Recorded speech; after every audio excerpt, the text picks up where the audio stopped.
Saat ini sampai di titik pertarungan yang sangat keras. Ini pertarungan ini berlangsung sejak Bung Karno.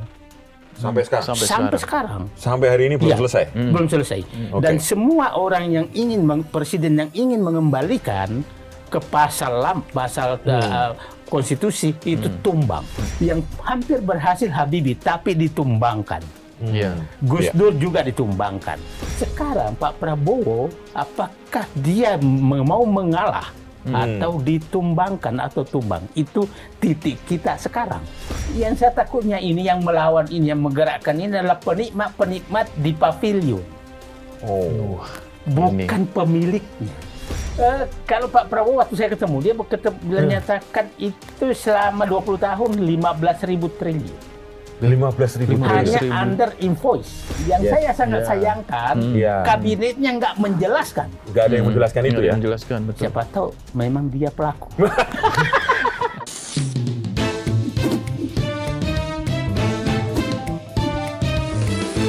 To the point aja. Halo Sobat Sindo, kondisi ekonomi negara kita saat ini dalam kondisi yang tidak baik-baik saja. Baru-baru saja harga BBM Pertamax naik. Terus kemudian juga kondisi rupiah kita yang semakin anjlok dan indeks harga saham gabungan IHSG kita juga menurun tajam. Dan ini juga sangat berpengaruh terhadap masyarakat. Rakyat dibuat bingung. Sepertinya apa yang akan dilakukan oleh pemerintah dan bagaimana kita menyikapi itu? Dan bersama dengan saya sudah ada Bang Said Didu. Halo Bang, welcome to the point aja. Selamat datang kembali. Selamat datang kembali Bang. Ini saya bingung memberikan kredit ke Bang Said nih. Manusia Merdeka? Manusia Merdeka. Atau apa ini? Ya, makanya. Pengamat politik, iya. Penggemar sepak bola ya? Penggemar sepak bola juga iya. Piala Dunia nih. Wah, ini menjelang Piala Dunia juga nih. Okay. Gimana Bang Said? Melihat fenomena yang terjadi saat ini ya di Indonesia, banyak rakyat yang pesimis gitu dengan kondisi kita saat ini. Ini mau dibawa kemana sih sebenarnya? Apa yang salah dari pemerintah kita saat ini kalau bisa dibilang ya? Saya memaklumi yang dihadapi rakyat dan saya memaklumi keresahan rakyat. Tapi rakyat harus paham sekarang. Saya menyatakan bahwa bangsa Indonesia memang kalau kanker tuh masuk stadium 4. Wah, udah gawat itu, Bang. Ya, stadium 4. Stadium 4 tuh pilihannya adalah amputasi terhadap sumber kankernya. Yes. Nah, yang paling bahaya adalah kalau sudah menyebar. Sepertinya sudah menyebar. Sudah menyebar kemana-mana sehingga tapi kalau dibiarkan ini tinggal menghitung hari meninggal. Negara ini bubar. Kalau dibiarkan. Nah, sehingga menurut saya pilihannya memang adalah operasi kemo yang sangat keras dan pilihannya adalah minimal pingsan, paling jauh koma. Nah, itulah kondisi bangsa kita sekarang. Nah, terserah pemerintah mau memilih yang mana. Apakah membiarkan sehingga menunggu waktu lagi akan masuk bubar? Ataukah mau memperbaiki? Saya melihat sekarang Pak Prabowo ingin memilih memperbaiki. Sehingga jangan heran kalau terjadi istilah saya pingsan atau koma. Bangsa kita pernah kan begini, saat ini sampai di titik pertarungan yang sangat keras antara pihak-pihak yang ingin melanjutkan masa ekonomi pembangunan masa lama yang betul-betul mementingkan investasi dengan masa yang ingin mengembalikan pengelolaan ekonomi sesuai dengan pasal 33 Undang-Undang Dasar 45 sesuai dengan konstitusi. Itu pertarungan.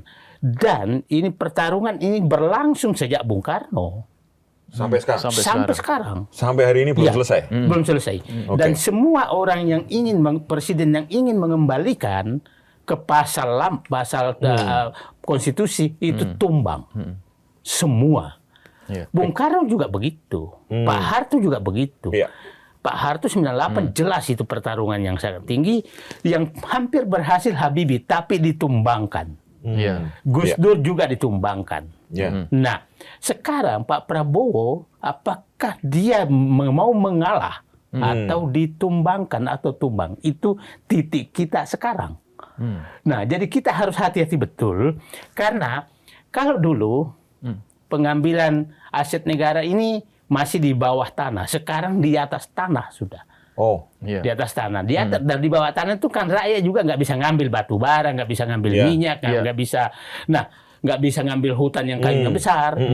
Tapi sekarang nih tanah yang rakyat sudah harus digusur dan diambil oleh mereka. Nah, itu yang paling sangat berbahaya, berbahaya. Sehingga tidak ada pilihan lain kepada Pak Prabowo kecuali mengembalikan kembali itu kepada negara. Itu pilihan untuk menyelamatkan Indonesia dari penguasa mereka. Nah, sehingga menurut saya memang sangat keras. Jadi, tapi saya beginilah. Supaya publik paham, harga saham kita itu kapasitas pasarnya kecil sekali. Kalau norm biasanya 8 triliun per hari, kalau melonjak paling maksimum 20 triliun per hari, itu perdagangannya. Jadi apapun terjadi, goncangan apapun terhadap PDB, terhadap ekonomi rakyat tidak terlalu terpengaruh karena kecil sekali pangsa pasarnya. Saya tidak menyatakan itu nih, tapi terhadap ekonomi seluruh Indonesia kecil. Jadi nggak usah dulu diabaikan itu. Kalau itu pun jatuh, itu hanya menyebabkan pingsan, bukan koma. Terhadap kurs kita tuh transaksi normal ya 200 sampai 250 juta dolar per hari. Dan itu sebagian besar Pertamina, PLN itu 150 juta dolar per hari. Jadi yang lain itu hanya 100 juta dolar per hari. Nah, sesuatu yang sangat kecil. Jadi tapi bukan berarti tidak penting. Nah, nilai tukar yang sangat penting karena terkait dengan kebutuhan dasar manusia. Ya kan? Betul. Nah, saya menyatakan Pak Prabowo menurut saya strateginya sudah bagus bahwa amankan dulu pangan baru melakukan operasi. Nah, akhirnya setelah swasembada dulu diperbaiki, kalau swasembada beras tidak terjadi, saya yakin Prabowo sudah jatuh. Bung Karno jatuh karena harga beras dulu 60 kali naik, Pak Harto jatuh karena beras, ya kan? Hampir semua pemimpin kuat itu karena beras. Pak Prabowo amankan dulu itu dan berhasil mengamankan itu, harga beras stabil, akhirnya tidak terlalu politis. Nah, itu kira-kira. Jadi saya bilang begini. Nah, sekarang begini. Pak Prabowo mau kita masuk kan dikritik sekarang, kenapa sih mau mengendalikan ekspor? Ya kan? Nah, tempat pencurian terbesar di situ. Tempat pencurian terbesar di situ. Kalau itu dikendalikan, itu pasti akan devisa itu begini aja. Kalau sekitar 20 juta hektar kelapa sawit yang ada menghasilkan 5 ton CPO per tahun, artinya ada 100 juta ton. 100 juta ton itu sama dengan kalau ini berarti hampir 10.000 triliun. Lebih dari 1.000 triliun per tahun. Ya, besar sekali. Batu bara, nikel dan lain-lain. Nah, kalau itu aman semua, saya yakin akan selesai. Nah, dan agak aneh orang yang menantang itu kan begini. CPO selama ini sudah seperti itu lewat kantor pemasaran bersama PTP. Kan semua dijual di situ, kan masalah. Dan yang mau dikendalikan itu adalah komoditas yang harga pasar dunianya terbuka. Tiap menit kita bisa tahu harga batu bara berapa, harga nikel berapa, harga CPO berapa. Terus apa yang ditakutkan? Artinya yang takut ini memang selama ini melakukan pelanggaran sehingga dia takut gitu. Kalau dia jujur-jujur saja, apa yang ditakutkan gitu kan? Tapi pendapat Pak Said ini cukup menentang arus ya. Di tengah narasi bagaimana kita nanti diskusi soal itu. Tapi apakah pertempuran mazhab ini adalah puncaknya di sekarang, di era Pak Prabowo, sehingga menyebabkan banyak efek ekonomi misalnya, meskipun kita itu bisa diperdebatkan, karena beberapa informasi mahasiswa mau turun, terus kemudian demo kemana-mana ini gimana Pak Said? Saya memahami juga ketakutan daripada pelaku lama, ketakutan terhadap apakah yang dilakukan akan dihukum atau dibiarkan jujur. Dimaklumi yang lama atau biarkan jujur. Saya ingin menyatakan begini, saya cerita aja lah. Ada oligarki sebenarnya yang sedang ditahan, nggak usah sebutkan namanya. Oke. Pelanggaran dia itu sebenarnya kalau dihitung 104 triliun. Sejak dia melakukan penambangan di luar. Pemaklumannya oke lah, dendanya saja 4,5 triliun dibayar. Bayangkan, dari 104 triliun ke 4 triliun, kan 100 triliun dia udah dapat dong. Tapi masih bandel juga. Dia hanya mau bayar 300 miliar, udah tangkap aja. Jadi maksudnya publik harus paham begini, bahwa ada pemakluman sebenarnya, tapi jangan dimaklumi terus Anda masih ngelunjak. Itu jadi publik harus paham. 104 triliun harusnya dianggap bahwa pelanggarannya saja lah 4 triliun. Terus dia hanya mau membayar 300 miliar dan menekan pemerintah. Tangkap. Nah, jadi para oligarki yang melakukan itu, udahlah, kalian sudah menikmati terlalu banyak. Marilah berusaha jujur. Nah, yang paling takut mereka sebenarnya, takut jujur tapi masih diperes. Yang sebenarnya perusak negara ini kan Pak Prabowo sudah menyatakan adalah oligarki yang memperalat bintang hijau dan bintang coklat, ya kan? Kita kan paham semua berlindung ke sana, dan politisi busuk. Kan itu. Itu sebenarnya. Jadi yang kita harus amputasi adalah bukan pengusaha loh. Bedakan oligarki dengan pengusaha. Oligarki adalah orang yang banyak uangnya yang mengendalikan kekuasaan. Itu kan oligarki. Belum tentu pengusaha. Ya kan? Nah, yang kedua, mohon maaf aja lah, bintang-bintang aparat, bintang hijau, bintang coklat yang menjadi pelindung mereka. Yang aparat hukum. Yang kelima, politisi busuk. Inilah yang harus, inilah kanker Indonesia. Ini yang mau diamputasi oleh Prabowo menurut saya. Tapi menarik. Tapi memang karena mereka ini udah lama ya Bang, oligarki dan tadi berkolaborasi dengan aparat dan macam-macam. Itu mereka udah menguasai sumber daya dan mereka bisa melakukan apapun untuk membuat efek sehingga yang kena dampak itu rakyat gitu. Akhirnya apa? Ya benturannya pemerintah sekarang yang tadi Pak Said bilang ingin memperbaiki keadaan untuk amputasi, dibenturkan dengan rakyat yang memang mungkin kena dampak dari sekarang. Nah, saya bilang Pak Habibie itu cari kawan, hanya efektif kan? Hanya tidak sampai 2 tahun berhasil. Tapi karena mentalnya Pak Habibie memang orangnya, kalau lu nggak suka gua, ya gua pergilah. Dan saya saksi sejarah, saat itu saya sudah anggota MPR. Pak Habibie masuk, semua berdiri. Di situ, padahal dia Gus Dur terlambat. Nah, Pak Prabowo sekarang, menurut saya, ini sudah ada perubahan sedikit lah. Bahwa dia ingin mendengarkan, mencari kawan. Karena saya sampaikan Pak Prabowo, kawan Bapak itu ada di luar.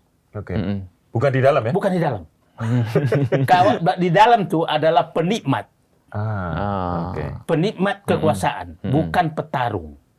Untuk menyelamatkan negara ini. Saya belum pernah lihat wajah-wajah mereka sebagai petarung menyelamatkan negeri ini. Dia penikmat.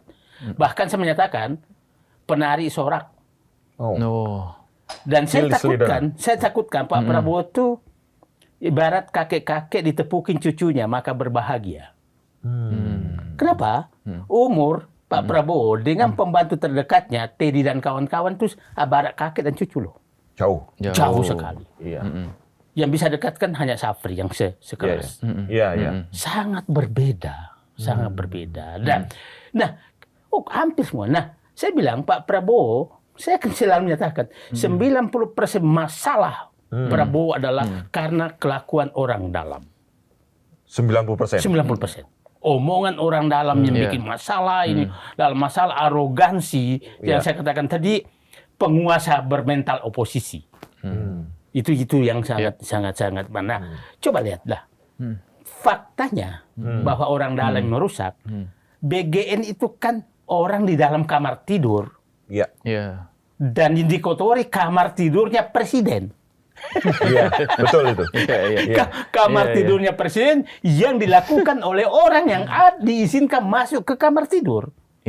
Jadi pengkhianatan tertinggi sebenarnya adalah orang dalam. Saya belum pernah melihat orang luar yang merusak presiden. Yang dilakukan adalah orang dalam. Tapi kita harus hormati Presiden berani mengusir orang dalam itu dari kamar dan mau membersihkan. Tapi saya ingatkan, jangan sampai hanya dibersihkan kepada orang yang masuk. Teman-teman yang masuk juga, yang teman orang di masuk kamar ini juga harus dibersihkan. Kalau itu dilakukan, maka kepercayaan publik akan naik. Karena, nah, saya dapat informasi pada saat itu, saya lagi di Malaysia, saya ditelepon, bos, sebentar lagi kepala BGN dipecat. Loh, Pak, ya infonya kan berarti orang dalam benar kan? Loh, bagus tuh. Jangan bilang bagus. Besok langsung dikerangkeng. Itu lebih bagus. Saya bilang. Artinya dengan bocoran ini, artinya Presiden sudah memerintahkan, jangan hanya dipecat, langsung. proses. Pakai Dan betul dilaksanakan. rompi ya? Ya, betul dilaksanakan. Nah, jadi maksud saya, kalau dilakukan ini di tempat lain juga, oke lah. KDMP, Koperasi Desa kalau dianggap juga masalah, lakukan hal yang sama. Sekolah rakyat, lakukan hal yang sama. Nah, yang problem menurut saya, ini orang membaca bahwa Pak Prabowo berani memberantas orang-orangnya yang langsung ke dia. Tapi orang yang berafiliasi, pejabat yang berafiliasi dengan pejabat sebelumnya, dia nggak berani. Itu yang masih menjadi pertanyaan gitu loh. Atau untuk menghilangkan ketakutan dalam tanda kutip kepada orang-orang yang dekat dengan Pak Prabowo, perlu tekanan dari luar, Bang? Saya sih lihat kita berhasil, sebenarnya rakyat ini kan berhasil menekan. Jadi maksudnya begini, Pak Presiden Prabowo sekarang sudah mulai menggunakan telinganya. Mendengar ya? Mendengar. BGN ini kan ibarat bentengnya dia. Betul. Jangan ganggu saya. Ini pride saya. Itu kan awalnya kan. Betul. Tapi ternyata mendengar juga. Kalau BGN sudah dengar, insya Allah yang lain juga akan didengar. Oke. Tapi bahwa semua sekarang masyarakat ingin menyampaikan pendapat itu wajar ya? Wajar. Sekaligus menyingkirkan Nah, siapa kawan dan lawan di dalam. Dan memang tidak apa-apa, saya bilang beginilah. Kalau ketemu mereka di dalam. Jangan juga semua orang kritis itu ditakut-takuti. Betapa sepinya Indonesia ini kalau Rocky Gerung nggak ada, Said Didu nggak ada, Ferry Amsari nggak ada, siapa profesor. Perlu juga supaya rame-rame sedikit gitu loh. Jangan-jangan. Nggak asik ya. Bahwa didengar apa tidak itu urusan sepi nggak kalau itu nggak ada semua. Betul. Itu negara ini perlu pemikir. Saya yakin ini kan 32 tahun di dalam dan pelaku inti. Jadi saya tahu apa yang terjadi di dalam. Jadi saya mengingatkan mereka jangan juga. Saya kan sebenarnya Pak Menkeu jangan asal mangap. Karena kita nggak bodoh juga di luar. Kan dia menyatakan begini, BMG tidak membebani APBN. Bagaimana logikanya tidak membebani APBN? 350 triliun tidak membebani APBN kan? Ya kan itu. Karena kita paham, kita juga nggak bodoh-bodoh amat gitu lah. Mungkin Bapak lebih pintar, tapi kami tidak bodoh-bodoh amat juga gitu lah. Nah, pejabat itu harus menjaga gitu loh. Jadi nilai rupiah yang sedang lemah terhadap dolar, kemudian IHSG yang lagi turun, itu bagian dari pertarungan itu. Dan itu dikerjakan. Saya kasih contoh begini. Hampir semua saham perusahaan Indonesia yang berbasis Indonesia, yang di bursa Singapura, setelah Presiden Prabowo menetapkan bahwa akan dikontrol, akan satu pintu ekspor satu pintu. Harga sahamnya anjlok di Singapura. Artinya orang Singapura udah tahu bahwa ini ada permainan curang perusahaan-perusahaan ini. Gitu. Nah, sehingga sebenarnya begini. Saya sih berharap bahwa yang sudah curang berhentilah curang. Ya kan? Yang perusahaan pasti juga pengusaha jujur, tepuk tangan loh sekarang. Alhamdulillah kita bisa bersaing bebas. Kira-kira itu yang menurut saya yang terjadi. Bang, artinya kalau dari tadi yang Abang sampaikan, ini nantinya ini ada perusahaan-perusahaan asing di Indonesia, itu kemudian nantinya akan dinaturalisasi. Saya nggak mengarah ke situ menurut saya. Enggak mengarah ke situ. Enggak mengarah ke situ. Cuma saya bilang begini. Yang dilakukan ini kan yang pelanggaran. Bapak, saya ingin cerita tentang bagaimana sebenarnya awal mula pengambilan aset sawit supaya publik paham. Saat itu kan Pak yang membentuk tim penertiban kawasan itu kan Jokowi. 2022. Yang dipimpin oleh Luhut kan. PKH ya. PKH. Satgas PKH. Satgas PKH. Ketemulah 3,3 juta hektar. Tapi Pak Jokowi berbeda. Jangan ribut-ribut lah. Ajak aja negosiasi. Nah, bersamaan itu inilah Undang-Undang Cipta Kerja memasukkan pasal selundupan di situ, pasal meringankan mereka, bahwa semua pelanggaran itu pidananya ditiadakan. Itu dikembalikan kepada pemilik yang sudah memiliki, tapi dendanya diperkecil kalau dulu 100 menjadi hanya 1. Pasal itu untung ada masa berlakunya hanya sampai 2023 November. Nah, tujuannya saya yakin memang agar negosiasinya selesai selama rezim Jokowi. Sehingga dipercepat negosiasi. Nah, orang yang disuruh melaksanakan ini dekat dipanggil Prabowo. Prabowo sudah terpilih, tapi belum dilantik. Kan setahun kan. Perlambat katanya. Aku mau ambil alih. Nah, Pak Prabowo itu sebenarnya hanya mengambil alih yang pelanggaran. Bukan menasionalisasi yang lain. Yang tidak melanggar. Buktinya, tambang-tambang yang diberikan oleh Jokowi ke Cina kan nggak diganggu karena tidak melanggar.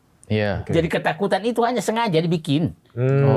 Sengaja dibikin bahwa akan terjadi nasionalisasi. Saya nggak melihat itu. Saya nggak melihat itu faktanya.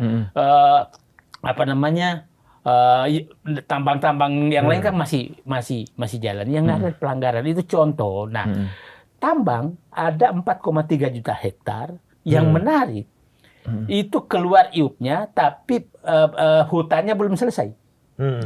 Itu keluar juga sama Jokowi. Itu juga diambil alih dulu oleh Prabowo karena ini melanggar. Yang menarik sebenarnya adalah saya melihat, saya menghormati juga niat baik pengusaha ini karena dari puluhan juta hektar itu tidak ada yang melawan kok. Tidak ada yang melawan secara hukum. Yang saya takutnya ini yang melawan ini, yang menggerakkan ini adalah penikmat di pavilion. Bukan pemiliknya. Bukan pemiliknya. Di pavilion itu yang dibayar setiap saat. Mungkin ada di situ advokat, ada di situ bintang-bintang, itu yang menggerakkan. Karena dia bilang, kalau yang punya rumah ini berlaku jujur, kita nggak kebagian. Lakunya tinggal di pavilion ya. Yang di pavilion ini kan kebagian kalau ada hasil rampokan. Iya kan? Nah, dia tahu loh, ini mau tuan rumah mau berhenti merampok, berarti kita nggak kebagian. Jadi yang saya takutnya adalah yang bergerak ini orang-orang pihak-pihak yang di pavilion penikmat hasil rampokan. Yang sekarang bergerak ini? Yang bergerak, termasuk politisi busuk di situ. Karena dia bilang, kalau Mas sudah jujur, kan Bapak nggak butuh saya lagi. Itu. Nah, pengusaha jujur tidak membutuhkan bintang-bintang, tidak membutuhkan politisi busuk, tidak membutuhkan preman, tidak membutuhkan apapun. Jadi yang mungkin berteriak sekarang adalah kaum preman, bintang-bintang perampok ini, dan pelindung-pelindung itu. Nah, pemiliknya faktanya, pemiliknya diam kok. Kalau dia memang ini kan menuntut ke pengadilan dong. Enggak kan? Nah, ini kita harus. Nah, itulah selalu saya ingatkan, hati-hati. Ini kamuflase semua ini. Buzzer digerakkan apa segala.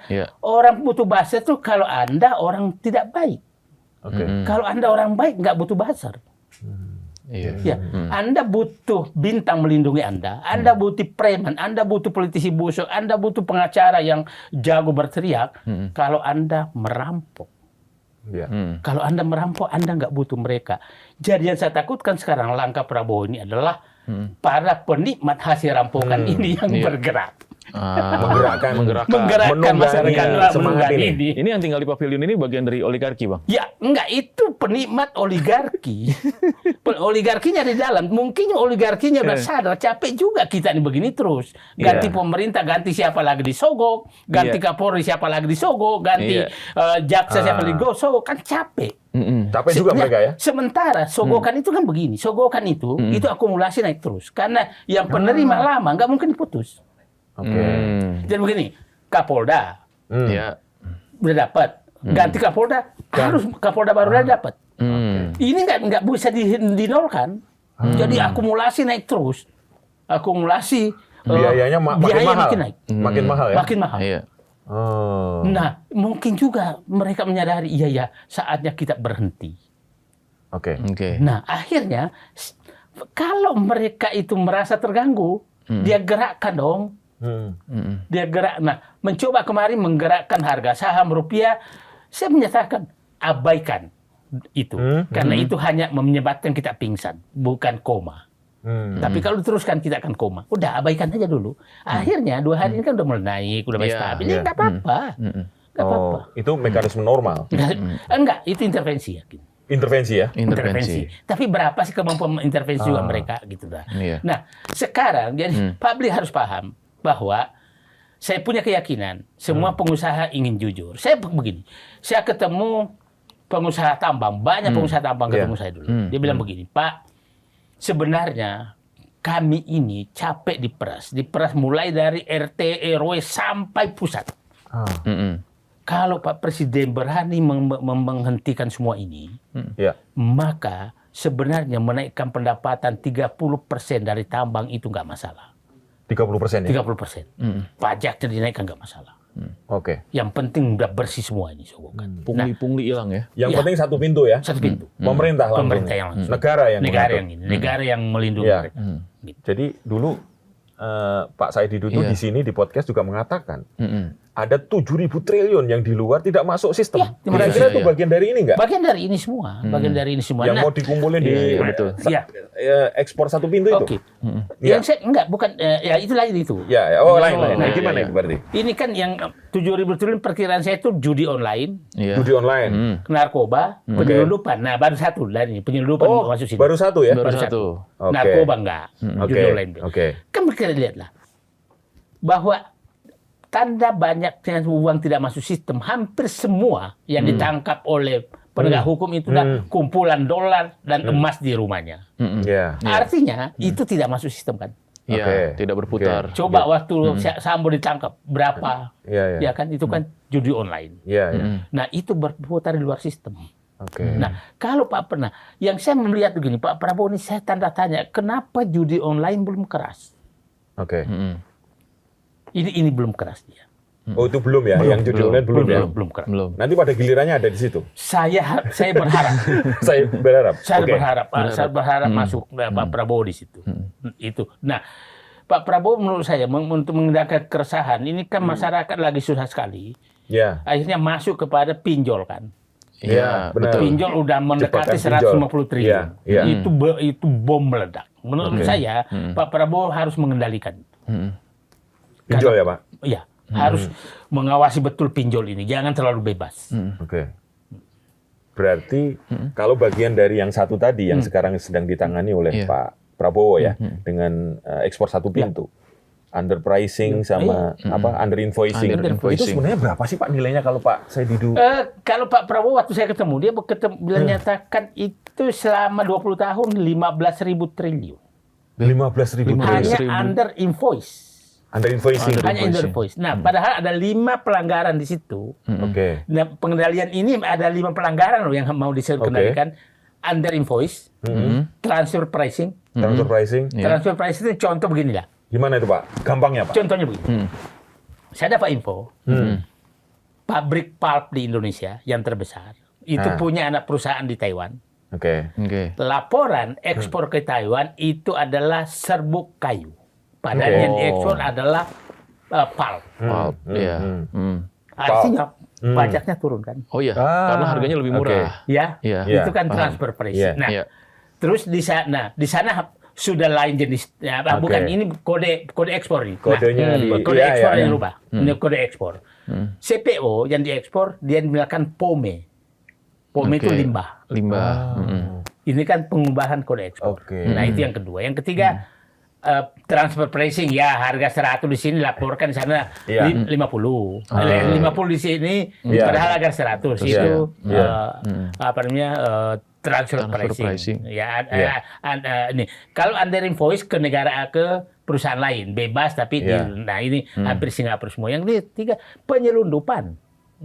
Penyelundupan tuh diekspor 100 dia bilang 10. Iya. Yang ini adalah rekayasa keuangan. Karena semua itu maka dianggap keuntungannya hanya 3%. Padahal untuk mengurangi pajak. Jadi 5 hal yang mau dilakukan berantas Prabowo dengan satu pintu. Satu, under invoice, transfer pricing, kemudian perubahan HS code, kode ekspor, keempat adalah penyelundupan, yang 5 rekayasa keuangan. Wow, ini ngeri semua ini ya. Nah, ini harus kita buka ke publik, karena publik Pak Prabowo nggak punya waktu untuk menjelaskan itu. Yang saya sangat sayangkan, kabinetnya nggak menjelaskan. Nggak ada yang menjelaskan itu ya. Menjelaskan, betul. Siapa tahu memang dia pelaku. Wah, ini serem ini kata kunci. Karena begini, pada saat ini saya dapat info ada 2 menteri yang menolak ini diberlakukan. Makanya kemarin kan hampir diundur kan. Iya. Dan saya tahu itu menteri itu memang dia pelaku selama ini. Pelaku selama ini. Iya.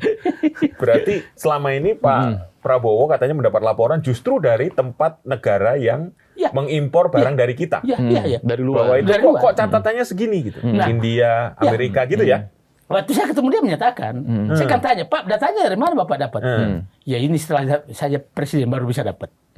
Saya sudah menduga dari dulu, tapi setelah presiden saya dapat datanya. Nah itu mungkin alasan Pak Prabowo keliling-keliling. Enggak juga. Negara itu lain ya. Lain. Dan Pak Prabowo punya nama. Nama semua orang pelakunya itu, namanya dan disebutkan namanya saya. Dia tahu semua namanya, pelakunya siapa, berapa jumlah yang dilakukan itu punya. Jadi ya udahlah. Saya pikir orang-orang ini udahlah bertobatlah demi negara ini. Nah, satu lagi nih Bang, satu lagi orang mengkritik. Kalau misalnya ada badan yang mengatur ekspor satu pintu, seberapa besar orang ini atau badan ini bisa dipercaya? Ini pertanyaan lagi nih. Karena ini ngomongin terkait dengan BGN ya. Yang satu kamar tadi ternyata ada di situ butuhnya gitu. Kan yang saya katakan, problem besar Prabowo mengangkat orang kan karena variabelnya tunggal, loyalitas. Itu yang harus diubah sekarang. Utamakan integritas. Kan selalu Prabowo menyatakan, saya punya nasionalisme, saya punya patriotisme, saya punya integritas. Kenapa Bapak mengangkat orang hanya faktor loyalitas? Atau faktor penjilat? Kan dua hanya yang penjilat, walaupun habis memaki-maki, ya kan? Cobalah saya biasa juga. Teman kita Hasan Nasbi, kan maki-makinya kepada Pak Prabowo kurang apa? Tapi balik menjilat, maka berkantorlah di istana. Nah, kalau Pak Prabowo menimbulkan kepercayaan, maka gunakan dulu 3 kriteria ini. 1, integritas. 2, nasionalisme. 3, patriotisme. Orang yang punya pekaritas ini pasti loyal terhadap program yang bagus. Tapi tidak akan menjadi penjilat, karena dia akan menyatakan A bilang A, B bilang B. Integritas ya? Integritas. Itu nomor 1 ya? Nomor 1. Patriotisme, nasionalisme. Karena ini juga penting. Meritokrasi gimana Bang? Nah, meritokrasi perlu. Tapi itu kalau udah pakai ini, pasti meritokrasi. Karena nggak mungkin orang uju-uju. Iya kan? Pasti meritokrasi terjadi. Kalau udah menyatakan integritas, kompetensi, itulah.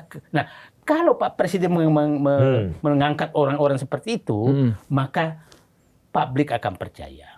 Publik akan percaya. Nah, sekarang kalau belum ketemukan orang seperti itu, maka juga jangan berikan kewenangan terlalu besar terhadap satu pintu ini. Karena saya hanya mengatakan kerjamu hanya mencatat Oke. Said Didu mau ngekspor kemana, barangnya apa, jumlahnya berapa, harganya berapa, itu aja tugasmu. Dan laporkan tiap hari. Kalau udah oke semua, go. Itu aja. Jangan ikut dijual kemana. Nanti ikut main juga. Tidak boleh Anda menentukan Anda menjual kemana. Terserah. Kalau barangnya Said Didu mau dijual kemana, terserah Said Didu mau jual kemana.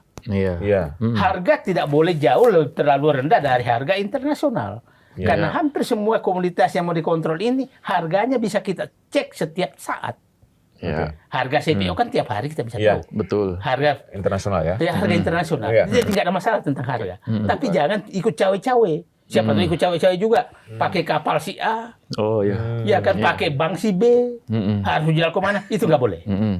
Itu nggak boleh. Tugasmu hanya mencatat agar tidak terjadi penyimpangan, agar ekspor yang terjadi memang harga yang wajar, jumlah yang pasti tidak dilakukan, dan uangnya masuk ke Indonesia, kan itu aja. Dan itu langsung dikontrol presiden.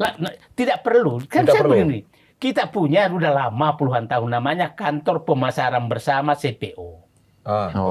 Dan itu kan udah berlangsung, tidak ada kejadian apapun. Selalu semua PTP menjual di situ. Lelangnya tiap hari. Nggak ada masalah. Dan tidak mencampuri mau dijual kemana. Tidak mencampuri. Nah, tapi kalau Anda belum mengangkat orang yang saya akan terti, punya kompetensi, integritas, nasional, patriotisme, itu di situ, maka jangan terlalu berikan kewenangan. Tapi memang harus dilarang, jangan dia berubah menjadi pedagang. Perantara, jangan. Dia hanya tukang catat. Menjaga. Iya, benar-benar. Karena potensinya banyak ya untuk kecolongan lagi kalau dia sampai. Ya itu banyak kan begini, sampai orang ke semua lini. Tahan tekanan. Dan mafia kan jago. Betul. Ya itu dia. Udah puluhan tahun jadi kan kita di situ. Udahlah. Kayak yang lama sekali itu kan kasus tentang impor minyak yang dikoordinir oleh Reza Khalid puluhan tahun kan. Kan saya paham betul bagaimana permainan di situ. Dan mohon maaf aja. Itu bisa diubah lewat aturan DPR, undang-undang, mereka bisa ubah. Jadi menurut saya Pak Presiden ini mengeluarkan itu karena ini memang ikutan mereka. Ikutan. Itu saya kasih contoh ya. Kasus dulu saya pernah diusir membahas tentang mekanisme impor BBM. Saya ikut membahas. Saya maunya harga BBM yang beli Indonesia itu adalah memilih spot pasar dunia yang paling murah. Termasuk dimasukkan undang-undang bahwa harga tuh MOS plus alpha. MOS itu harga rata-rata Singapura. Ditambah alpha. Jadi berapapun harga Singapura kita beli. Nah yang mengatur harga Singapura Reza Khalid. Nah saya sampai jam 11 malam datang tuh Menko mengusir saya. Saya minta Said Didu keluar. Ini pemerintah punya sikap begini. Bayangkan. Gitu ya. Bayangkan itu. Jadi udahlah, saya kan paham betul kelakuan mereka. Jadi nggak usahlah teriak-teriak bersih. Udahlah, aku tahu lah. Tapi orang-orang yang berani kayak abang ini kan jarang, Bang. Gimana nyarinya yang tadi kriteria untuk posisi yang sangat strategis sekarang ini? Ada orangnya nggak, Bang? Banyak orangnya. Banyak orang. Cuma di Indonesia tuh kan repotnya begini ya. Yang tahu tidak mau bicara, yang tidak tahu banyak bicara. Kebalik-balik ya, kebalik-balik. Harusnya betul. Yang tahu, yang banyak bicara dan berani mengemukakan apa adanya gitu loh.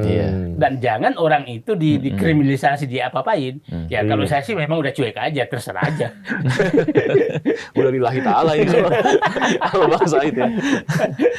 Bang, tapi apa yang harus dilakukan pemerintah di dalam kondisi sekarang ya? Yang kira-kira bisa memberikan optimisme lah. Ya itu saya katakan, Pak Presiden jangan terlalu takut politik. Masalah bangsa Indonesia ekonomi. Tolong fokus kepada ekonomi. Saya berterima kasih, saya bukan berterima kasih apa haknya saya. Saya menyambut baik bahwa beliau sudah mau komunikasi dengan Hati Basri, komunikasi dengan Budi Sadikin, komunikasi dengan yang lain. Itu menurut saya oke. Oke, janganlah hanya komunikasi dengan cucu-cucu. Hari ini udah ketemu Pak JK. Nah, ketemulah yang saya tahu itu ingin orang memecah belah Pak JK kan awalnya. Yang saya yang bicara tentang bahwa terjadi chaos Juli-Juli kan Said Didu, kenapa JK yang diajar? Ya kan itu kan saya ketemu Pak JK melihat ini, terus saya menafsirkan ini kalau ini berlanjut bisa chaos nih. Loh, kok Pak JK yang jadi memang tadi menurut saya penikmat perampokan yang lagi takut kehilangan makan di pavilion karena pemilik rumahnya mau sadar, itu yang sengaja memecah belah orang-orang yang memperbaiki. Gitu. Nah, kalau Pak Prabowo udah ketemu Pak JK, ketemu yang lain, ini kan menumbuhkan kepercayaan publik. Kepercayaan publik bahwa ini negara ini, dan kepada saya tadi pasti disukan ini akan terjadi nasionalisasi, enggak. Yang mau tertibkan ini perampok. Jadi pengusaha-pengusaha baik silakan datang ke Indonesia. Anda akan berbisnis dengan murni karena hanya Anda bisa berbisnis dengan baik kalau para perampok ini kita matikan. Jadi nggak benar dong narasi Pak Prabowo sedang membangun bagaimana ekonomi komando dalam satu tangan, nggak? Saya katakan itu, saya selalu menyatakan sekarang ini transisi, perlu satu komando dalam masa transisi ya. Masa transisi, kalau enggak maka bermain semua. Itu akan kembali lagi jendela-jendela itu dibuka. Sehingga kalau kita lihat ya, Pak Prabowo sekarang itu tidak memfungsikan loh secara full semua lembaga yang ada karena dia tahu lembaga itu kotor, lembaga ini kotor, lembaga itu. Makanya dia kan bentuk tim kan, tim PKH. Tim PKH ini kan tim di luar struktur. Iya kan? Dan dipilih hanya orang loh, bukan lembaga. Iya kan? Di Jaksa Agung Jampitsus. Di Panglima TNI, di TNI Wapangti. Polisi enggak kan? BPKP, ya kan? Tapi kan nggak dilibatkan kan? Artinya Pak Prabowo ini bekerja secara ini. Nah, menurut saya ini cara komando. Karena kalau dikembalikan, cobalah beginilah. Contoh, sebutkan nama. Bahlil disuruh menghentikan tambang. Apakah dia lakukan? Sementara dia membagi-bagi tambang sebelumnya. Kan nggak mungkin. Oke, makanya harus ditarik dong keluar. Iya kan? Raja Juli disuruh menetapkan hutang. Ya dia kan yang melakukan sebelumnya. Kan ini cara Prabowo nih. Akhirnya ditarik kan. Nah, jadi maksud saya, ini istilah saya komando untuk menarik keluar. Jangan dilakukan oleh orang-orang yang sudah melakukan. Karena pasti dia melindungi diri. Artinya kalau dilihat dari sisi tata kelola pemerintahan, dalam masa transisi seperti itu boleh dilakukan atau? Kalau menurut saya sih boleh, asal good governance dan good corporate governance-nya dilakukan. Ini yang problem Prabowo adalah dia abaikan itu. Dia abaikan itu, tapi dia untung cepat sadar dan mau ngoreksi sangat keras lewat BGN. Akhirnya yang lain ketakutan semua. Jadi momentum ini ya, momentum bahwa Pak Prabowo serius. Nah, kalau Pak Prabowo ini kan sudah menyatakan jangan ada lindungi, maka kita lihatlah. Saya sering ke daerah, pemilik SPPG di luar daerah itu kan politisi busuk semua di baliknya. Dan politisi busuk yang dekat kekuasaan. Jadi kalau diberantas semua tuh, maka seluruh yang busuk-busuk sekitar presiden itu habis. Nggak apa-apa. Jadi ketegangan-ketegangan ini akan reda atau mereda dengan sendirinya ketika orang-orang melihat komitmen Pak Prabowo memang serius gitu. Ya, saya bilang selakit sekali Pak Prabowo goyang, maka air bah tidak tertahan lagi. Air bah akan balik menenggelamkan dia. Nah, itulah saya ingatkan sekali. Hati-hati kita yang paham, jangan sampai kita salah mengulas sehingga termanfaatkan. Termanfaatkan, ditunggangi oleh orang-orang pavilion penikmat itu untuk menjatuhkan Prabowo sehingga gagal lagi seperti Bung Karno, Pak Harto, Pak Habibie, dan Gus Dur. Untuk mengembalikan kedaulatan. Kedaulatan ini perlu kembalikan. Iya. Ini menarik ini. Banyak kata-kata 99 ya, Bang Said ya. Ya kan begini sih, saya kan paham apa di dalam. Saya paham betul bagaimana perampokan itu terjadi, bagaimana saya paham saya kasih contoh beginilah. Waktu saya di Kementerian BUMN sangat aneh, kadang-kadang kita BUMN disuruh ngalah. Saya kasih contoh. Almarhum Ari Sumarno. Datang menghadap ke saya, Pak. Ini saya dipaksa menyerahkan gas yang ditemukan Pertamina ke perusahaan asing. Oke. Akhirnya Dirut Pertamina yang bisa memaksakan kita udah tahu kan, nggak usah disebut. Terus gimana hati kamu? Saya nggak mau, Pak. Iya. Oh, kalau itu tolak aja, tapi siap-siap dipecat. Ya, saya tolak, Pak. Ya benar, 3 bulan kemudian dipecat. Begitu. Begitu kuatnya ya. Kejadiannya. Saya alami. Saya dilantik jam 10, jam 2, saya udah telepon istana untuk ketemu seseorang. Oke, kita ketemu. Saya ketemu di Plaza Indonesia, hotel apa namanya itu? Grand Hyatt. Grand Hyatt, ya betul. Di bawah bisnis. Tahu di dalam ada Haris Khalid. Oh ya. Loh, kok kau di sini? Ya kita yang mau ketemu. Loh, saya nggak janjian dengan Anda. Datang ini, enggak masalah. Cuma minta satu aja. Selama Bapak menjabat, jangan ganggu. Langsung saya berdiri, ku ganggu kau selama aku menjabat. Nah, kita butuh orang-orang seperti itu. Itu. Malam saya ditelepon, Pak, sepertinya minggu depan Bapak diganti. Ya, ganti aja, gak ada urusan saya. Nah, tapi bertahan juga sampai 6 tahun. Jadi, jadi maksudnya sebenarnya masih banyak lah orang-orang baik lah. Oke, sekarang soal investor internasional nih, yang sekarang lagi memberi nilai tidak bagus ya terhadap ekonomi Indonesia. Mungkin kan orang, karena ini persepsinya masih kurang baik gitu di mata investasi. Gitu. Gimana kalau nanti orang bisa dibuktikan bahwa... Saya begini, ketakutan mereka adalah hiperbolik terhadap bahwa Pak Prabowo tidak was-was terhadap pengelolaan fiskal. Itu kan dia takutkan. Sehingga utang bisa melonjak. Yang kedua, dia takutkan bahwa ini terjadi nasionalisasi. Itu poinnya. Nah, itu kan poinnya yang selalu diglorifikasi oleh mereka. Padahal sebenarnya Prabowo hanya mengatakan, rezimku ingin mengembalikan pasal 33 dan semua orang itu kan begini. Hampir semua negara yang maju sekarang itu pasal 33 loh. Rusia, Cina. Ya, benar. Ya, betul. Pasal 33 loh. Ya, Amerika yang pakai pasar bebas itu hanya menghasilkan koruptor dan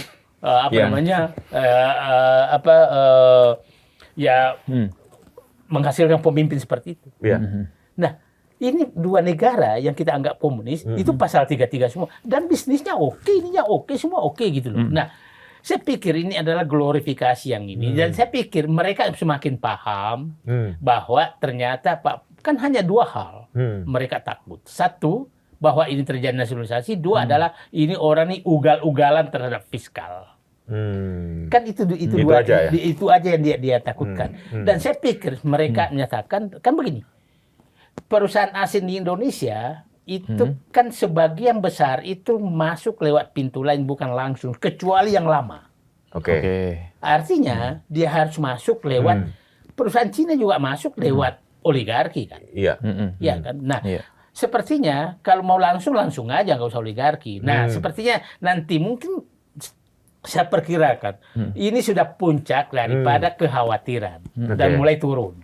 Pada saat turun maka terjadi keseimbangan baru. 1, oligarki nakal akan berhenti nakal, pengusaha bagus akan masuk, kemudian rakyat juga akan merasa happy, ekonomi akan bangkit karena semua menjadi transparan dan uang akan semakin ada sebenarnya yang selama ini. Itu saya pikir ini puncaknya. Sudah mulai kepercayaan timbul, apalagi Pak Presiden sudah mulai Pak Presiden kan beberapa tahun lalu ternyata selama ini saya dapat laporan salah, ya kan? Pernah kan menyatakan? Pernah. Iya kan? Nah, akhirnya dia sudah menyadari. Awalnya senang tuh, apalagi kepala BGN datang membohongi dia dengan ketawa-ketawa kan happy dia. 19.000 sapi akan kita potong, Pak, kan orang kurang ajar benar orang ini membohongi presiden depan publik. Awalnya kan presiden senang kayak gitu-gitu. Nah, sekarang dia menyadari bahwa ternyata saya salah. Jadi saya pikir, saya katakan mungkin Pak Presiden titik baliknya tuh mungkin sebelum 17 Agustus sudah menjadi titik balik. Kepercayaan publik akan balik dan semua akan normal. Saya harapkan. Jadi butuh waktu hanya 2 bulan nih. Saya yakin ya, udah puncaknya ini. Tapi dia harus melakukan udahlah waktu untuk mengakomodasi politik sudah lewat. Oke. Sudah 2 tahun, cukuplah. Yeah. Saatnya adalah betul-betul adalah untuk kesuksesan dia sebagai presiden, bukan lagi akomodasi. Waktu untuk berterima kasih. Sudah selesai. Sudah selesai. Oke. Dan sudah cukup, kau udah nikmati lagi, aku nggak penjarakan kau, selesailah. Terima kasih itu. Maka Agustus yang masuk ke dirinya sendiri, inilah kabinet Prabowo, bukan kabinet keberlanjutan Jokowi. Yeah. Oke. Ini masa-masa krusial dong, Bang, berarti ya. Iya. Bagi Pak Prabowo agar tetap sesuai dengan track yang sekarang. Ya. Jangan sampai nanti dirayu lagi, ketemu lagi sini, belok lagi nanti. Saya harapkan Pak Prabowo ini titik krusialnya jangan lewat nih, karena ini titik krusial betul. Iya. Tapi saya melihat tekanan sudah mulai menyadari Pak Prabowo nggak bisa ditekan. Nah itulah saya bilang orang-orang yang paham betul harus bicara apa yang terjadi sebenarnya. Terserah. Ya. Orang menganggap saya sudah kayak ternak Prabowo katanya, terserah. Tapi saya katakan di tempat ini, kalau Pak Prabowo masih jalan dengan jalannya sekarang, maka saya dukung. Tapi kalau dia belok lagi, maka kita berhadapan lagi. Begitu ya. Gitu ya. Jadi Tetap jadi pengkritik ya, Bang. Bukan saya yang belok. Iya. Pak Prabowo udah Belok. kembali ke aslinya yang selama ini kita tahu. Iya. Oke. Menarik sekali. Menarik sekali. Tapi ini kayaknya perbincangan kita harusnya lebih panjang nih ya, Iya. Mas Bung ya. Tapi karena waktu juga ya kita cukupkan dulu. Oke. Tetapi tadi seperti prediksinya Bang Said, kalau ini kan ada Piala Dunia, prediksi yang menang siapa bukan, tapi bagaimana titik balik pemerintah nanti mudah-mudahan tercapai dan menemukan optimisme masyarakat di bulan Agustus, tanggal 17 Agustus, Bang ya. Jadi saya bilang beginilah, Pak Prabowo. Belajar untuk perbaikan ini nggak usah malu-malu ke Putin dan Jinping. Iya. Kalau belajar tentang semangat yang terkait sepak bola, belajarlah sekarang ke Spanyol. Oke. Betapa dia berbalik memihak ke Palestina. Itu semangat. Iya. Itu menarik. Tapi semangat juga di Piala Dunia. Semangat di Piala Dunia. Karena Spanyol semangatnya begitu, saya yakin semangat presidennya berbalik itu turun ke sepak bolanya. Jadi saya menduga Spanyol lah yang berharap Spanyol yang juara. Iya. Ini setuju kita ini. Oke. Spanyol juara, terus kemudian tanggal 17 Agustus adalah titik balik dan mudah-mudahan itu benar-benar terjadi ya, Bang ya, demi bangsa Indonesia. kita, demi Indonesia berdaulat lagi. Terima kasih Sobat Sindo, kita ketemu lagi di To The Point selanjutnya. Assalamualaikum warahmatullahi wabarakatuh. Waalaikumsalam.